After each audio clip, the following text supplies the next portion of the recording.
El 19 de junio pasado se realizó la segunda Asamblea contra la Corrupción.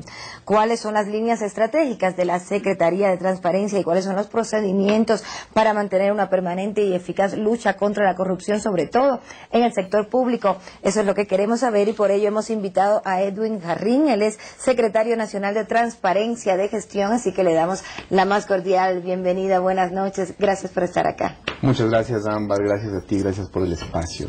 Y le hemos invitado porque a diario, no sé si a diario, pero con frecuencia vemos que determinados funcionarios llegan con un poco de papeles y hacen denuncias sobre supuestos actos de corrupción en el sector público. ¿Se les da seguimiento desde la Secretaría a su cargo a estos actos de corrupción que presentan o es necesario presentar una denuncia formal? ¿Cómo es el procedimiento?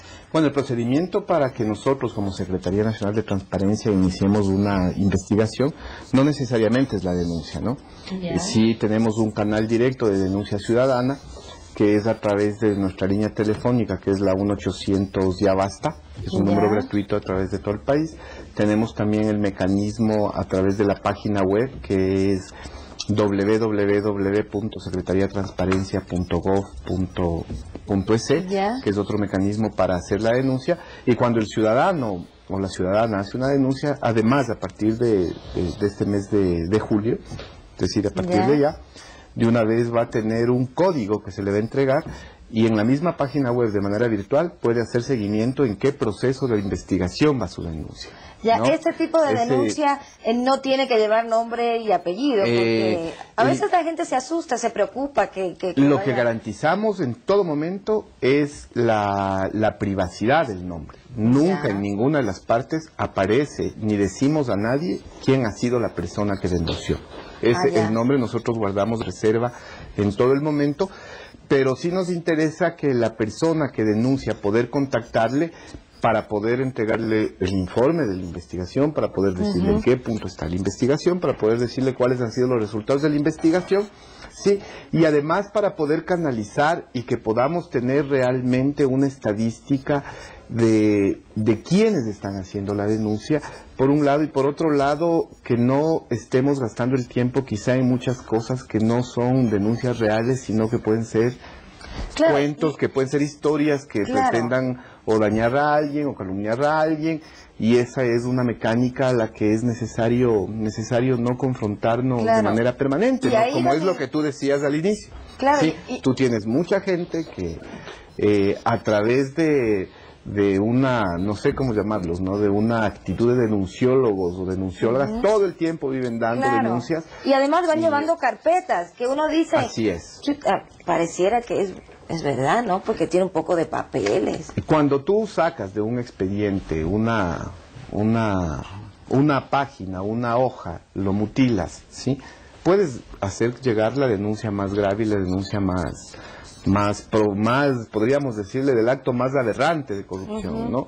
Entonces, muchos de los casos suceden eso, de los que son denunciólogos profesionales y que viven haciendo ese tipo de escándalos de manera permanente. Pero en sí nosotros todas las denuncias, incluso las que vienen desde medios de comunicación, las que vienen de prensa, de denuncias de gente que nos llega a la ciudadanía, nosotros hacemos un mapeo inicial y establecemos algunas pautas para poder iniciar alguna investigación. Pero ese es un eje, tú al inicio cuando comentabas, es un eje importante es la investigación, pero ese eje importante de investigación está relacionado a algo que como ejecutivo no lo controlamos y que es la sanción. Claro. ¿No? Entonces, ahí no pueden llegar. Nosotros investigamos y denunciamos, ¿no? Y denunciamos a la fiscalía o denunciamos y en algunos de los casos también se coordina con Contraloría, que son las entidades que tienen la competencia constitucional de establecer procesos judiciales, en un caso de la Fiscalía, iniciar instrucciones fiscales, y en varios de los casos hemos tenido ya algunos resultados, ¿no? En estas últimas 4 semanas hay 2 personas que han sido sentenciadas ya por corrupción a 6 años, por hechos de corrupción investigados y denunciados por este gobierno. Por la Secretaría, ¿no? ya. Pero, por ejemplo, hay cosas que sí se llegan a comprobar, como este caso reciente del Banco de Fomento, que al parecer se estaban tramitando algunos créditos y se les pedía a cambio algún beneficio, obviamente más allá de la actitud de los involucrados, que es reprochable.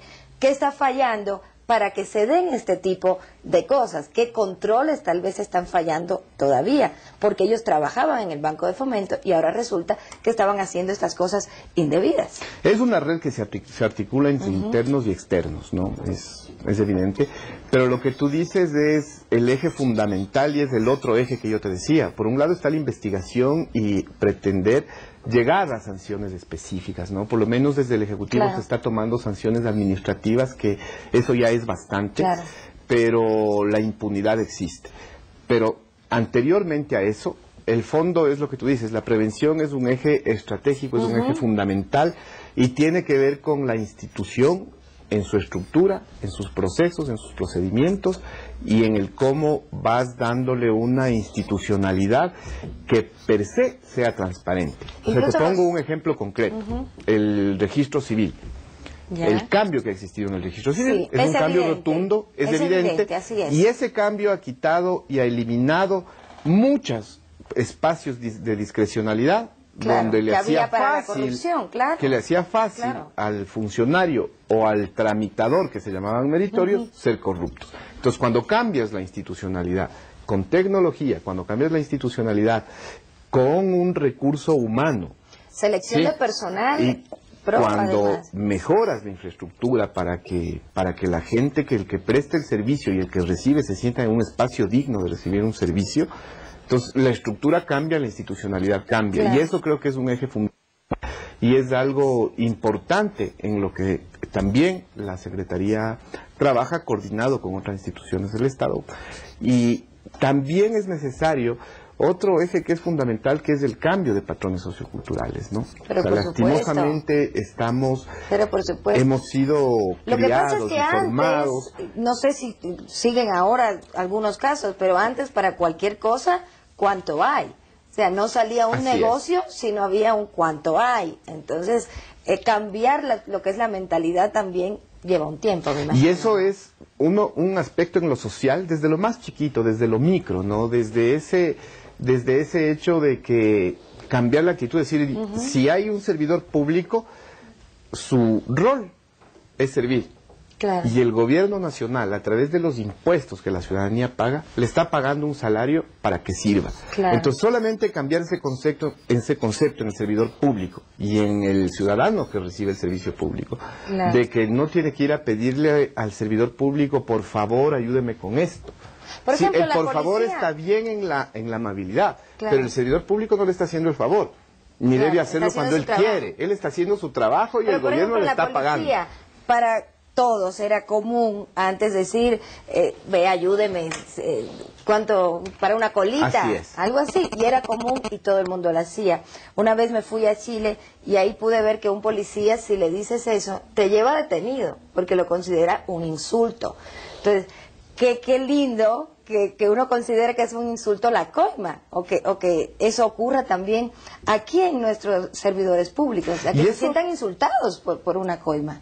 Eso es parte, justamente, Ámbar, de cambiar sus patrones socioculturales, de no creer que todo trámite va a ser más fácil si doy un billete por abajo. Y eso no es normal. Ese patrón hay que cambiarlo, eso no es normal. Hay que indignarnos contra eso. Así es. Hay que como ciudadanos rebelarnos y decir, no, yo no voy a pagar por un trámite, lo voy a hacer un trámite, lo voy a hacer como tiene que ser. Yo no me involucro en esas redes, porque ahí también hay la víctima de la corrupción, el victimario de la corrupción, pero los dos son parte del tema, son parte del esquema de corrupción. Y lo otro que tú decías, en el tema de compras públicas, también hemos tenido muchos avances, y avances que son importantes, ¿no? Tú tienes ahora el Instituto Nacional de Compras Públicas, en donde las compras, ¿qué evitaste? ¿Cuál es la intención del sistema y de la ley? Que no exista contacto entre el comprador y el vendedor. Claro, todo es romper ese contacto, y si no es a través de la herramienta que es el Instituto de Compras Públicas, y tú ahí puedes ver en línea de manera permanente cómo va el proceso. Claro, que hay y que están fortalecer. Las ofertas y está todo exactamente, que eso hay que fortalecerlo, que se ha dado algunos hechos de discrecionalidad. Que eso sí ha sucedido, no podemos negarlo, porque no podemos decir que el país se acaba la corrupción y que cero corrupción, es real. Pero se están implementando mecanismos. Exactamente, y estamos permanentemente tratando de fortalecer para que estos todavía espacios vulnerables de la corrupción irlos cortando, y eso es de una alianza público-privada, no es solamente un tema público, es de una alianza pública-privada, porque cuando la empresa privada decida no dar ningún tipo de coima, ningún tipo de beneficio a ningún servidor público, damos un paso cualitativo enorme. Ministro, rapidito, y justamente en estos mecanismos que se están estableciendo hay uno para la entrega de la URIA, que también recibió algunos cuestionamientos por lo que se entregaba a unos que no necesitaban, y a los que necesitaban no se les daba. Tengo entendido que se ha establecido también una conexión entre varias instituciones para controlar que esto sea lo más correcto posible, y además con veeduría ciudadana, ¿no? Así es, eso hemos articulado conjuntamente con el Ministerio de Agricultura, que es el que entrega la URIA al campesino, con la Secretaría de Pueblos y Participación Ciudadana, y nosotros como Secretaría de Transparencia. ¿Cuál es el objetivo de esto? Hemos armado veedurías en las provincias del Oro, Guayas, Los Ríos y Manabí, que son las que mayor volumen de este beneficio tienen, por eso hemos priorizado esas cuatro provincias, y la idea es establecer un mecanismo de veeduría ciudadana para controlar que el proceso sea con total transparencia y que no tengamos las denuncias y las irregularidades que existieron en los procesos anteriores, porque tampoco podemos cerrar los ojos y decir no pasó nada. Existieron muchas denuncias, existieron muchas irregularidades, entonces lo que estamos pretendiendo ahora es evitar eso y poner con la participación ciudadana un control y transparencia, generar transparencia en el proceso, ¿no? Muchísimas gracias por haber estado para conversar sobre estos temas siempre tan interesantes y necesarios. Gracias. Gracias a ti, Emma. Edwin Gajarrín, secretario nacional de Transparencia de Gestión, esta noche aquí en CN Plus Estelar. Vamos a una pausa, ya volvemos.